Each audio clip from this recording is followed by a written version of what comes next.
بسم اللہ الرحمن الرحیم نحمدہ ونصلی ونسلم علی رسولہ الکریم اما بعد۔ ربیع الاول میرے آقا صلی اللہ علیہ وآلہ وسلم کی ولادت باسعادت کا مہینہ، روئے زمین پر شاہ عرب و عجم کی تشریف آوری کا مہینہ، کمزوروں اور بے سہارا انسانیت کے دکھوں کے مداوا کروانے کا مہینہ، جہالت کی تاریکیوں میں امید سحر پھوٹنے کا مہینہ، بہن بیٹی بیوی کی صورت میں عورت کے لیے درس امان آ جانے کا مہینہ، انسانیت کو فرشتوں سے اونچا درجہ حاصل کروانے کا مہینہ۔ ربیع الاول اس ہستی کی تشریف آوری کا مہینہ جو تخلیق انسانیت کا باعث ٹھہرے، جو آدم کی خلافت کے وارث بنے، جو کشتی نوح کی حفاظت کا راز ثابت ہوئے، جو داؤد کی خوش الہانی، ابراہیم کی دعا، یوسف کے حسن کا مجسم اور عیسیٰ کی بشارت بن کے آئے۔ اس مہینے میں وہ فخر کل آئے کہ جن کے آنے سے عرب کے ریگزاروں کو عزت مل گئی، جن کے اعزاز و اکرام کی انتہا تک دل و دماغ کی رسائی مشکل ہے، کہ آخر الانبیاء اور ابن الانبیاء ہونے کے باوجود ان کے سر انبیاء کی امامت کا صحرا سجا،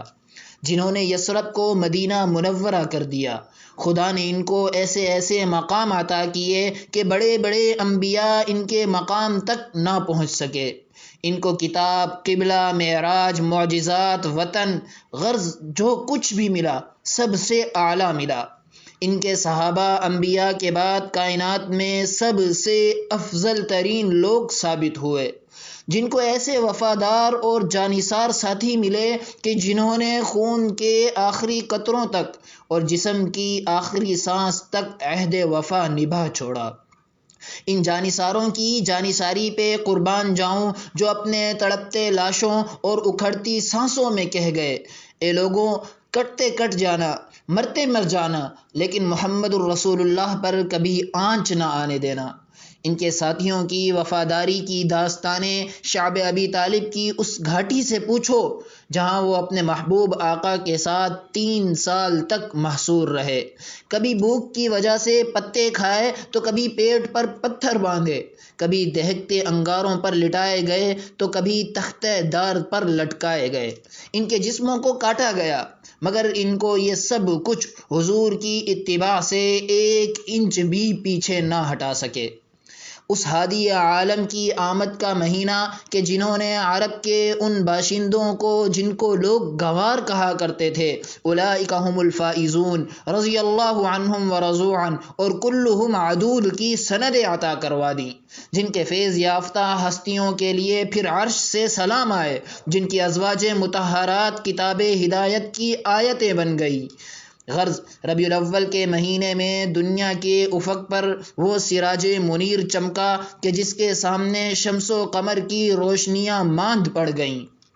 اما عائشہ صدیقہ رضی اللہ تعالی عنہا فرماتی ہیں کہ رات کی تاریکی میں مجھ سے ایک دن ایک سوئی گم ہو گئی، میں زمین پر ہاتھ مار کر سوئی تلاش کر رہی تھی کہ میرے سرتاج، میرے دل کا چین و قرار، میرے آقا صلی اللہ علیہ وآلہ وسلم میرے حجرے میں تشریف لائے تو آپ کے جسم اقدس سے نکلنے والی روشنی کی کرنوں سے میرا حجرہ چمک اٹھا اور وہ سوئی مجھے صاف نظر آ گئی۔ پھر اما جوش محبت میں یوں گویا ہوئیں، لنا شمس وللآفاق شمس وشمسی خیر من شمس السماء فإن الشمس تطلع بعد الفجر وشمسی طالع بعد العشاء، کہ ایک دنیا کا سورج ہے اور ایک ہمارا سورج ہے، لیکن جو میرا سورج ہے وہ آسمان کے سورج سے زیادہ بہتر ہے، اس لیے کہ دنیا کا سورج فجر کے بعد طلوع ہوتا ہے، لیکن میرا سورج تو ایسا سورج ہے کہ جو عشاء کے بعد بھی طلوع ہی رہتا ہے۔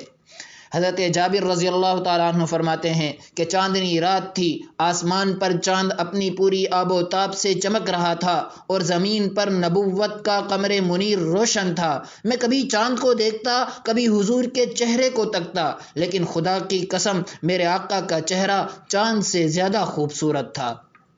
سامعین محترم، جس طرح آفتاب کے طلوع ہونے سے پہلے ہلکی ہلکی روشنی شروع ہو جاتی ہے جو اس بات کی خبر دے رہی ہوتی ہے کہ آفتاب طلوع ہونے والا ہے، بالکل اسی طرح آپ علیہ الصلاۃ والسلام کی ولادت بسعادت سے پہلے ایسے ایسے واقعات رونما ہوئے جو یہ پتہ دے رہے تھے کہ آفتاب نبوت طلوع ہونے والا ہے۔ میرے آقا صلی اللہ علیہ وآلہ وسلم ابھی اپنی والدہ اماں آمنہ کے بطن میں تھے کہ آپ کی کرامات ظاہر ہونے لگ گئیں۔ اماں فرماتی ہیں کہ دوران حمل مجھے کبھی بھی حمل کا بوجھ تک محسوس نہیں ہوا۔ مجھے تو ایک عرصے تک علم ہی نہیں تھا کہ میرے بطن میں ایک نیا وجود پروان چڑھ رہا ہے۔ میں نے ایک رات خواب میں دیکھا کہ کسی نے مجھ سے کہا کہ آپ کو مبارک ہو، آپ اس امت کے سردار اور نبی کی ماں بننے والی ہیں۔ فرماتی ہیں کہ جب سے یہ بچہ میرے بطن میں آیا ہے، میں پتھروں پہ چلتی ہوں تو پتھر موم بن جاتے ہیں، کنویں سے پانی لینے جاتی ہوں تو میرے ڈول پھینکنے سے پہلے ہی پانی خود بخود اوپر آ جاتا ہے، مجھے یہ درخت، پتے اور پتھر سلام کرتے ہیں، دھوپ کے وقت بادل اور درخت میرے اوپر جھک جھک کر سایہ کرتے ہیں۔ آپ کی پیدائش سے 4 مہینے پہلے آپ کے والد حضرت عبداللہ کا سایہ آپ کے سر سے اٹھ گیا۔ آپ کی والدہ محترمہ سے ہر وقت ایک عمدہ قسم کی خوشبو آنے لگ گئی۔ آپ کے دادا عبد المطلب نے اپنی بیوی سے کہا کہ بہو سے پوچھو کہ یہ اتنی عمدہ خوشبو کہاں سے لاتی ہے، ہمارے خاندان میں بیوہ کا اس طرح خوشبو لگانا اچھا نہیں سمجھا جاتا۔ اماں آمنہ فرماتی ہیں مجھے تو بازار کا پتہ نہیں اور نہ ہی میرے پاس اتنے پیسے ہیں کہ میں خوشبو منگوا سکوں، مجھے لگتا ہے کہ یہ خوشبو آنے والے اس مہمان کی برکت کی وجہ سے ہے۔ آپ کی والدہ محترمہ کو وضع حمل کی بالکل بھی تکلیف نہیں ہوئی، آپ بالکل صاف ستھرے نہلائے ہوئے، آپ کی ناف والدہ کی آنتوں سے جدا اور ختنہ شدہ پیدا ہوئے۔ آپ جیسے ہی پیدا ہوئے پورے کمرے میں روشنی اور خوشبو پھیل گئی۔ آپ نے پیدائش کے بعد ایک سجدہ کیا اور سجدے سے اٹھنے کے بعد آپ نے آسمان کی طرف منہ کر کے سیدھی ہاتھ کی شہادت کی انگلی اٹھائی۔ آپ کی والدہ ماجدہ کے سامنے ایک روشن بادل ظاہر ہوا جس میں روشنی کے ساتھ گھوڑوں کے ہنہنانے اور پرندوں کے اڑنے کی آوازیں تھیں، اور اعلان ہوا کہ محمد الرسول اللہ صلی اللہ علیہ وآلہ وسلم کو مشرق و مغرب کی سیر کراؤ تاکہ تمام کائنات کو ان کا نام، حلیہ، ان کے صفات معلوم ہو جائیں اور ان کو تمام انبیاء کے اوصاف، تمام انبیاء کے اخلاق، تمام انبیاء کے علم و حکمت سے مزین کر دو۔ آپ علیہ الصلاۃ والسلام کے نور سے حرم شریف کی پست زمین اور ٹیلے روشن ہو گئے اور آپ سے ایسا نور نکلا کہ جس سے شام کے محلات نظر آنے لگے، اور شیاطین جو پہلے آسمانوں سے باتیں سن کر کاہنوں کو بتا دیا کرتے تھے، آپ علیہ الصلاۃ والسلام کی آمد سے شہاب ثاقب کے ذریعے آسمانوں کی حفاظت کر دی گئی، اور آپ کی پیدائش والی رات ایران کے شہنشاہ کسریٰ نوشیروان کے اس محل پر جو بہت ہی مضبوط اور بڑے بڑے پتھروں سے تعمیر کیا گیا تھا، زوردار زلزلہ طاری ہوا اور اس میں شگاف پڑ گئے اور اس محل کے 14 کنگرے ٹوٹ کر نیچے آ گرے، اور اسی رات فارس کے ان تمام آتش کدوں کی وہ آگ ایک دم بجھ گئی جو ہزاروں سالوں سے جل رہی تھی، جس کو وہ لوگ پوجا کرتے تھے اور کبھی بجھنے نہیں دیتے تھے۔ آپ کی پیدائش کے 7ویں روز عبد المطلب نے آپ کا عقیقہ کیا اور اللہ رب العزت نے عبد المطلب سے آپ کا نام محمد رکھوایا اور والدہ سے احمد نام رکھوایا۔ اللہ تعالیٰ نے ان دونوں ناموں کو آپ علیہ الصلاۃ والسلام کے لیے محفوظ رکھا ہوا تھا، یعنی کہ آپ سے پہلے یہ نام کسی کے رکھے ہی نہیں گئے تھے۔ قریش کے لوگوں نے عبد المطلب سے کہا کہ ایسا انوکھا نام تو ہم نے کبھی سنا ہی نہیں، آپ نے یہ نام کیسے رکھا، آپ کے ذہن میں یہ نام کیسے آیا؟ تو عبد المطلب نے انہیں جواب دیا کہ میری تمنا ہے کہ اس بچے کی تعریف آسمان میں اللہ تعالیٰ فرمائیں اور زمین پر لوگ اس کی تعریف کریں، کیونکہ محمد نام کا معنی ہے کہ جس کی بہت زیادہ تعریف کی جائے، اور احمد کا معنی ہے سب سے زیادہ تعریف کرنے والا۔ حضرت عبد المطلب کی یہ آرزو ایسی پوری ہوئی کہ رب ذوالجلال نے قرآن مجید کو آپ کی تعریف سے بھر دیا، اور مخلوق میں آپ کی ایسی تعریف ہوئی کہ 1400 سالوں سے آپ کی سیرت پر، آپ کی صورت پر، آپ کی احادیث پر، آپ کے اخلاق پر، آپ کے حسن و جمال پر لاکھوں کتابیں لکھی گئیں اور لکھی جا رہی ہیں، اور آپ کی تعریف پر لاکھوں اشعار، لاکھوں کلام، دیوان، رباعیات، مضامین لکھے گئے، اور اس عنوان پر ساری کائنات کے خطیب، ساری کائنات کے ادیب، ساری کائنات کے واعظ، شاعر، مقرر، مبلغ، مفکر، مصنف، محقق، مدقق، علماء، اولیاء، اذکیاء، بلغاء کی زبانیں آپ کی تعریف میں تھکیں، مگر آپ کی تعریف ہے کہ مکمل ہی نہیں ہوتی اور نہ ہی ہوئی ہے۔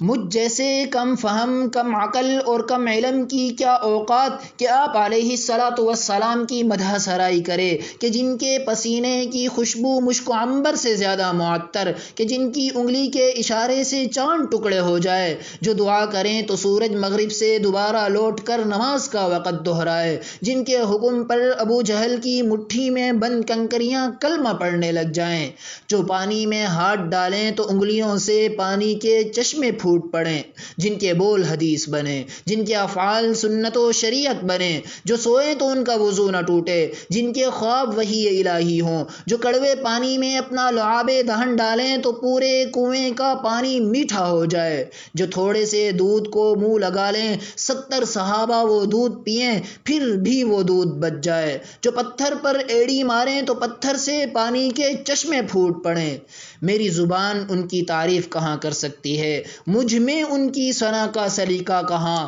وہ شاہ دو جہاں، وہ کہاں میں کہاں۔ فارسی کے ایک شعر: آب دریا را اگر نہ تواں کشید، ہم بقدر تشنگی باید چشید کے مصداق، میری ناقص عقل نے آپ کی انہی صفات حسنہ پر اکتفا کیا ہے، یہ ہمارے وجود کے نقص کا ثبوت ہے، بھلا ذرے کو آفتاب کی تاب کہاں، جتنا ہو سکا آپ کی عقیدت کا اظہار کر دیا۔ سامعین گرامی، علماء فرماتے ہیں کہ آپ علیہ الصلاۃ والسلام کی سیرت، آپ کی صورت، آپ کی زندگی کے مختلف پہلو، آپ کی سنت، غرض آپ سے متعلق تمام چیزوں کا تذکرہ کرنا ایک اعلیٰ ترین عبادت ہے۔ تو دل پر ہاتھ رکھ کے سوچیں کہ جو شخص آپ کی سیرت کو نہ اپنائے، جو آپ کی صورت جیسی صورت نہ بنائے، وہ کتنی بڑی عبادت سے محروم ہو گیا۔ ربیع الاول کے اس مہینے میں ہم عزم کریں کہ ہم آپ علیہ الصلاۃ والسلام کی سیرت مطہرہ کا مطالعہ کر کے اپنی زندگیوں کو سنت سے سنواریں گے۔ وآخر دعوانا ان الحمد للہ رب العالمین۔